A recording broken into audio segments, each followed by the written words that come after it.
تو پہلے تو یہ مسئلہ سن لیجئے کہ جو روزہ افطار ہے وہ ہمارے ہاں کب ہوتا ہے؟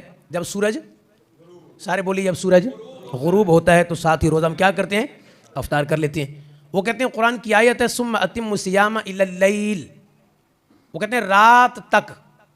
تو سورج جو غروب ہے وہ رات نہیں ہے، قرآن نے یہ نہیں کہا کہ غروب ہونے تک، قرآن نے کہا رات تک۔ اس لیے ان کے ہاں یہ ہے کہ روزہ افطار وہ 10-15 منٹ 20 منٹ لیٹ کرتے ہیں ہم سے۔